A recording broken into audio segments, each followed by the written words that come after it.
इस कहानी की लेखिका है सोनिया सैनी। 2 दिन बाद एक मुस्लिम तंत्र मंत्र वाला मिला। माँ और पापा को उस तांत्रिक ने कुछ भभूत पढ़कर दी, जिसे विनी के कमरे में छिड़कना था और घर के बाकी हिस्सों में भी छिड़कना था। किसी तरह विनी की नजर से बचाकर सारे घर में भभूत छिड़क दी गई। उस रोज कई साल बाद विनी ने अच्छी तरह से खाना खाया, 1-2 बार मुस्कुराई भी। माँ को तांत्रिक पर अटूट विश्वास हो गया था। अगले कुछ दिन हमारे लिए बेहद सुहाने रहे। विनी हमारे बीच कुछ देर के लिए आकर बैठती और 1-2 बार मुस्कुराती भी। उसके ठीक होने की उम्मीद भी बन सी गई थी। पापा ने तांत्रिक को विनी की हालत में हुए सुधार की जानकारी दी तो वो आत्मविश्वास से भर उठा। अगले दिन उसने हवेली में आकर पूरे घर को बाधा मुक्त करने का आश्वासन दिया रहे थे। हम उसे किसी तरह अस्पताल में जाने के लिए निकला तो देखा विनी पापा मम्मी के कमरे के बाहर खड़ी सिसक रही है। उसकी पीठ मेरी ओर थी, लेकिन ध्यान से सुनने पर उसकी कुछ आवाजें टूटे हुए लहजों में मुझ तक पहुंच रही थी।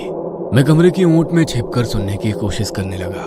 हमारे वालिद और अम्मी को मुआफ कर दो, वो बस हमारी खैरियत चाहते हैं। अल्लाह के लिए उनकी जान बख्श दो, या अल्लाह मदद कर। विनी की आवाज मुझ तक पहुंची। विनी की भाषा सुनकर मेरे पूरे शरीर में अजीब सी झुरझुरी दौड़ गई।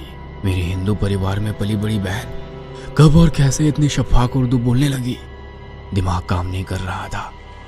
अचानक ही प्यास से मेरा गला सूखने लगा। वो किससे याचना कर रही थी? क्या रहस्य है इस उर्दू का? मैं समझ ही नहीं पा रहा था।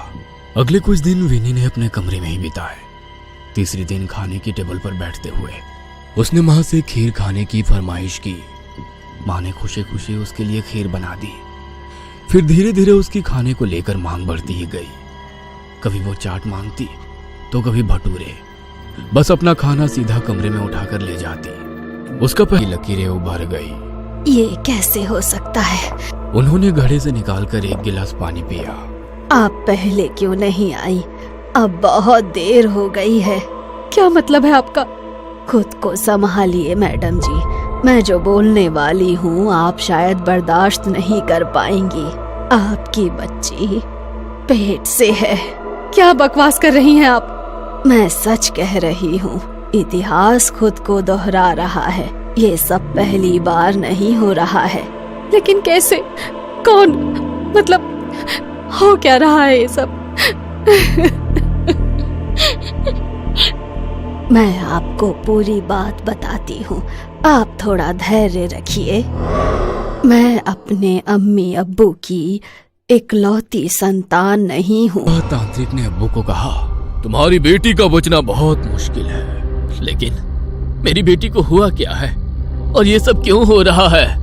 तुम्हारी बेटी पर किसी भूत प्रेत या आत्मा का साया नहीं है। अगर ऐसा होता तो मैं शायद तुम्हारी बेटी को बचा भी लेता।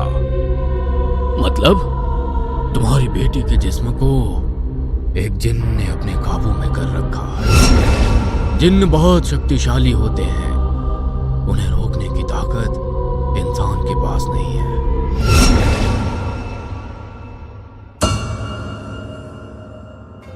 ये कहानी आपको अच्छी लगी हो तो हमें सब्सक्राइब करें, हमारा इंस्टाग्राम और फेसबुक पेज जरूर फॉलो करें। और हाँ दोस्तों, सब्सक्राइब करना भूलना मत।